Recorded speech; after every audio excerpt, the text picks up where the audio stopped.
Quran says, you are busy piling up, calculating, developing your careers, your money, your occupation, your wealth, until you visit the graves. Think about it. When was the last time that you went to a funeral? Was it your mother? Was it your father? Was it your grandfather? Was it your uncle? Was it your cousin? Was it your friend? Was it your wife? Was it your husband? The last time that you visited the grave, when you went to a funeral and you saw that person whom you loved that was laughing, crying, live, boasting, wealthy, educated, denying, arrogant, whatever they were. What was the demeanor of the people when you walked in that funeral home? When that person was stretched out in their last suit? What was the demeanor? Were the people cracking jokes? Were they dancing? Were they clapping and singing songs? No. Silence. Melancholy. Trauma. Why? Because every person that walked in that room, seeing that person stretched out, the first thing they thought about was not the person. The first thing they thought about was that one day this will be me. So Allah said, Alhaakumut takathur. All of us, all of you are engaged in running your mouths, doing your business, multiplying, buying houses, cars, business, whatever you're doing. And when you're told about God, religion, life, morality, you're saying, look, I ain't got no time for that. I got no time for that. I don't want to hear that. I don't even believe in God. Matter of fact, I don't even know if I'm going to die, and if I do, maybe I'm coming back again. As a matter of fact, science is so sophisticated that I think really that they're on the verge of being able to solve the whole thing of death soon. We ain't got to die. If we got enough money, we don't even have to die. See how arrogant people can be until they visit the funeral house. And then after you go to the funeral house, if you got the guts, if you're able to do so, you go to the grave. And now this is another scenario. And you say to yourself, is that it? I mean, 50, 60 years, scraping, struggling, scheming, lying, stealing, fornicating, jumping up and down, begging, working, and this is the end of it? I mean, is this what's going to happen to me? Are they going to be dropping me into a hole in the ground? A hole in the ground, the same hole that a cat digs after it defecates. Just a little deeper.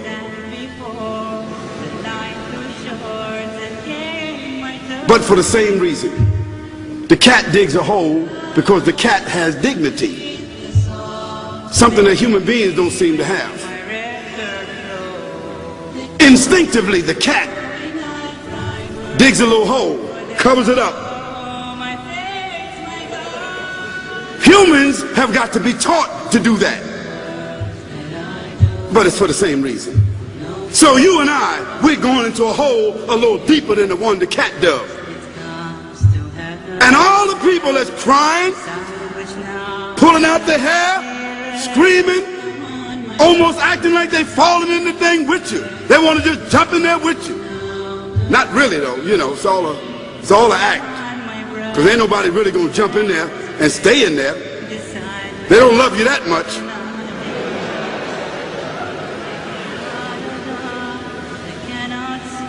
And then after all the shoveling get done, and they fill it up, and the box, you can't even see the box no more, the coffin that cost $5,000.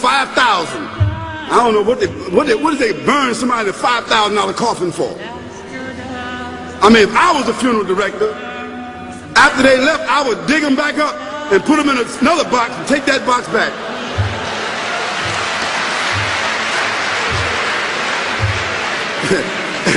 and honestly, I'm telling you, that's what they do. Yeah. So after all the money and all the drama, and they dig that hole and put you in there and cover you up, and everybody goes back to the place, go back to mama's house or daddy's house or whoever's house, and we cook some chicken or whatever it is, and we do a little dancing and drink some scotch and forget all about that person, and then we want the lawyer to come now and talk about, divvying up the spoils. So if that woman who died had a husband, somebody else is going to marry him, you know that. And that man who died, you know that woman, in about 6 months or a year of grieving or whatever it is, she gonna come to understand that she needs somebody else to be with, so she gonna marry somebody. So that means if his suits are still in the closet and he can fit them, who gonna wear them? So it really means that after all this time, and the people walk away from that grave, it's over. What about that person in the grave? What's happening? Because you know and I know that death is almost like sleeping. Death is like sleeping. Your body is gone. Your body is dead. Your spirit is gone. But your consciousness is there. Yes, brothers and sisters, you and I are going to know when the people put us in that box and put us in the grave. We are going to know.